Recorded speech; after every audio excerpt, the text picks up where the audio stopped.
Happy holidays. I'm Tracy Cavisto, your event manager for the 2021 Christmas Parade, and here are your parade guidelines.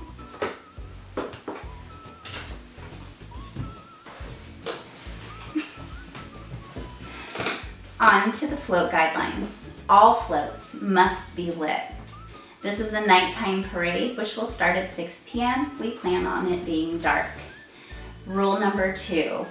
All floats must accompany walkers, 4 walkers with vests. All animals in the parade must be leashed. Please plan to clean up after your pet. Do not get on and off your float at any time. Anyone on the float stays on the float, and anyone on the ground stays on the ground in a vest. Vest. Wear a vest. Wear a vest. The maximum height for your float is 14 feet. No distribution of flyers or pamphlets. All drivers must be 18 and up and fully insured. There's only one Santa. We've been in contact with him. No other Santas will be allowed in the parade. We repeat, no other Santas will be allowed in the parade. All children require adult supervision. All floats and group participants must have a sign stating who they are.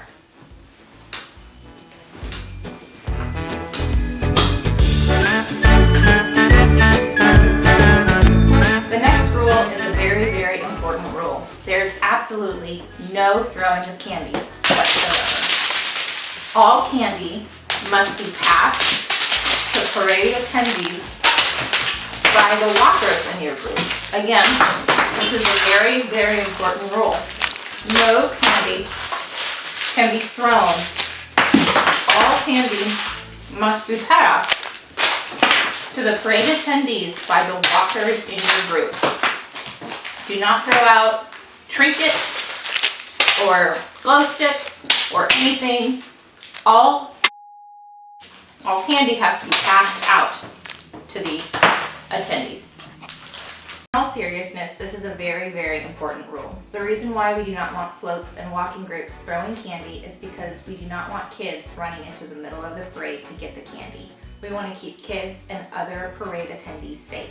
If we throw candy, there is a potential that kids will run into the middle of the parade where there are moving cars. This is a public safety issue. We also want to respect the Parks and Rec department who keep our area clean during the parade. We don't want to find the candy on the ground or flyers and handouts. So please help us keep it a safe and clean environment for spectators and for the city. I think that the first thing that I want to touch on, because it's probably the biggest issue that we've had in past years, and if you have had an entry in the parade anytime in probably the last 4 or 5 years, you've heard this already, but that is, please do not throw any objects from your floats towards the crowd. We ask that if you're handing out any sort of candy or items to any of the attendees or children, that you have individuals walk alongside your float. All walkers beside the floats must wear a safety vest. And hand those to those individuals directly instead of throwing them towards the crowd.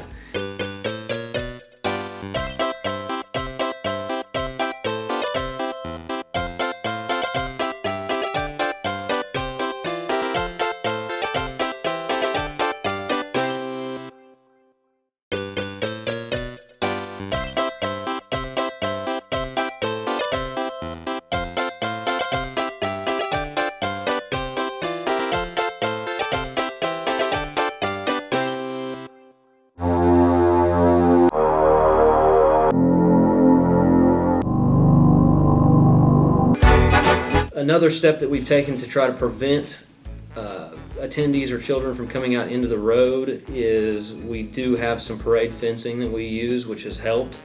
But the biggest help is really from the entries, the participants in the parade, preventing anybody from throwing any items into the crowd. So that is number one and potentially the most important to keep everybody safe that's there. Number two is also a big safety issue. In the past, we have identified that we have some participants that either start on a float and then may want to get off the float at some point throughout the route, or vice versa. And so we ask that if you start on the float at the beginning of the parade, that you stay on until the parade route has concluded, and vice versa. So if you start as a walker and you're going to walk the entire route, after the end of the parade, there will be an opportunity and locations identified for you to then get back onto the float or a vehicle to get back to the staging area. Number 3, not quite as much of a safety concern or an immediate safety concern, but still very important, is we ask that everybody that's driving a vehicle or pulling a float be a licensed driver, be of age to do so. Preferably somebody that has done something of that nature in the past, is familiar with pulling trailers, and that you also have a valid insurance policy for whatever vehicle it is that you're driving or using to pull the float. We have had some close calls in the past, and the last thing that we want to do is have some sort of traffic accident in the middle of a parade and that person end up not having an insurance policy. Those are really the main safety issues that we have been able to identify. Other than that, the route and some more procedures will be given out to everybody. Again, please make sure that you just follow all the guidelines that are given to you prior to. And if you have any questions, we're probably going to have approximately 20 to 25 officers out there for the parade. Ask us if you see us. Or ask a representative that has helped to plan this event.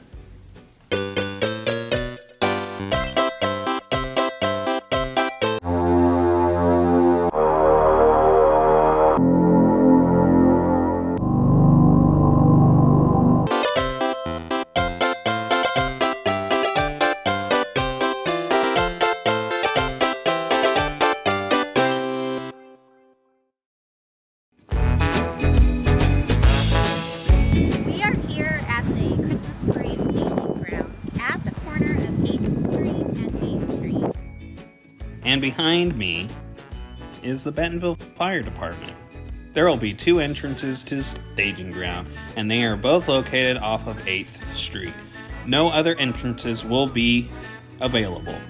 The staging ground is broken up into 4 sections: A, B, C, and D. After you arrive and speak to your friendly volunteer at the entrance, they will escort you to your particular section. In that section, Another volunteer will help you get into sequential order. If you are afloat, you need to enter by, and if you are a walker, you need to enter by. Is that okay? Do you think I did a good job?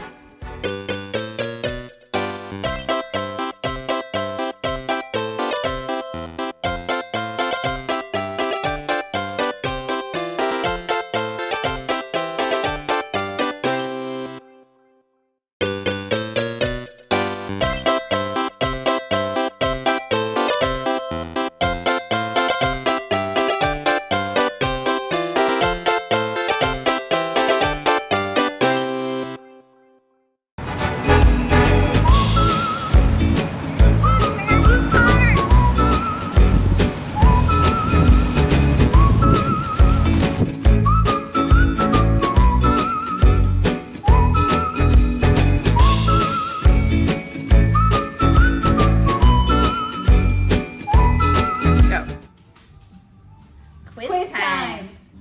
Quiz time! Quiz time! Quiz time!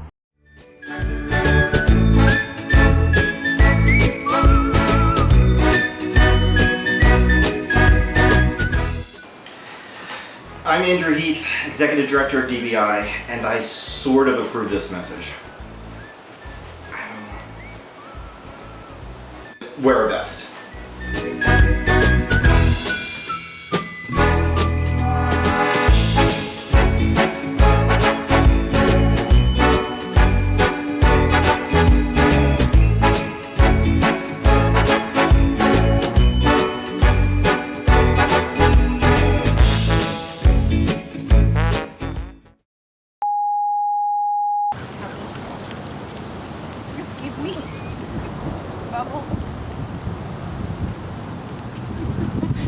all floats must be lit.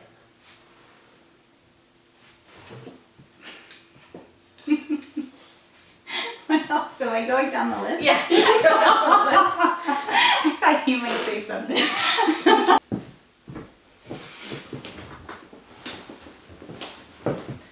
In all seriousness, this is a very, very important rule. The reason we do not want floaters. We don't want floaters. Okay.